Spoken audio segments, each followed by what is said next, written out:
et dans les instances qui décident de notre vie. Ça veut dire l'Assemblée nationale. Pourquoi nous, notre coalition, nous avons visé l'Assemblée nationale? Parce que là se prennent des décisions. Pourquoi nous avons visé l'Assemblée nationale? Parce que nous pensons que nous avons des solutions. Et ces solutions-là, malheureusement, depuis des années, nous écoutons, nous attendons, et nous n'avons vu personne, ni entendu personne les proposer.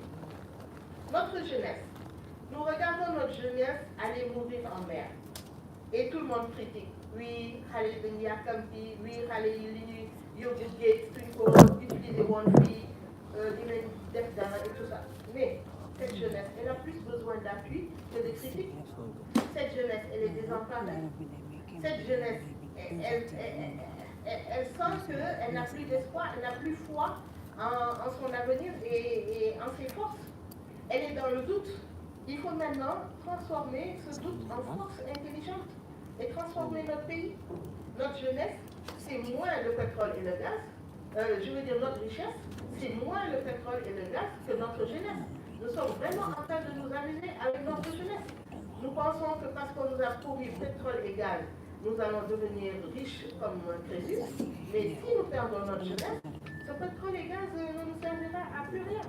Nous sommes en train de les perdre dans l'immigration irrégulière, dans le chômage passif, en milieu rural et urbain, dans les emplois précaires et peu valorisants, et dans les échecs scolaires. Quand on vous dit Gonei, on vous donne des Jakarta et des charrettes, voilà les emplois qu'on a prévus pour les gens.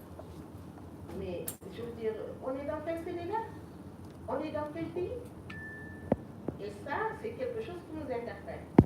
Personnellement, je vais m'appuyer sur le savoir-faire de notre peuple pour proposer au nouveau Parlement une nouvelle vision des programmes et des projets innovants qui vont s'appuyer sur une nouvelle circularité du développement socio-économique de notre pays. Ça veut dire quoi? Ça veut dire qu'il faut plus d'autonomie individuelle et collective. Nous ne devons pas tout essayer de faire, parce que nous ne pouvons pas tout faire. Nous devons nous faire des priorités. 1, 2, 3, et nous atteler à ça. Si nous arrivons à nos objectifs, nous passons à d'autres priorités. Mais vouloir tout embrasser en même temps, ça ne marche pas. Alors, bien sûr, pourquoi on en arrive à ce résultat, à ce constat? C'est parce que pendant longtemps, nous avons été témoins. Pendant longtemps, nous avons regardé. Pendant longtemps, nous avons suivi. Et aujourd'hui, nous sommes arrivés à ce constat. Et cela a souvent manqué à notre pays, où beaucoup ont fait sans une stratégie claire, basée sur ce que nous voulons réellement faire. Nous cooptons des stratégies qui viennent de l'international, qui viennent des pays des Blancs, et nous voulons les adapter coûte que coûte à notre pays, jusqu'à notre démocratie, jusqu'à notre façon de former nos enfants, jusqu'à notre façon de mettre nos programmes éducatifs en place. Ça ne marche plus. Et bien, quand quelque chose ne marche plus, on s'arrête, on évalue, on tire des conclusions et on trouve une nouvelle voie. C'est ça que nous voulons proposer. Ce sont ces vérités-là que nous nous proposons d'aller dire au Parlement si on vote pour notre coalition. L'exemple des emplois agricoles, c'est très patent. Tous les gouvernements qui sont passés ces dernières années ont voulu absolument mettre en place des plans agricoles parce que tout le monde leur a dit c'est retour à la terre, et surtout que les jeunes retournent à la terre. On a eu le plan Goana de Maître Watt. On a eu les DAC, les domaines agricoles communautaires du gouvernement Macky Sall.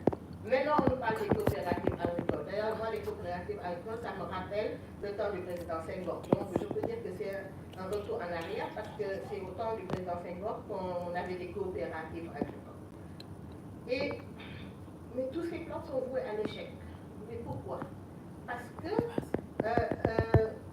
les jeunes, d'accord, on veut les ramener à la terre, on leur propose de retourner à la terre, mais on ne leur met pas en place les conditions pour qu'ils fassent l'agriculture, qu'ils en fassent un travail décent et un travail rémunérateur. L'agriculture, oui, qu'est-ce qu'on a proposé lors des DAC? Venez travailler la terre,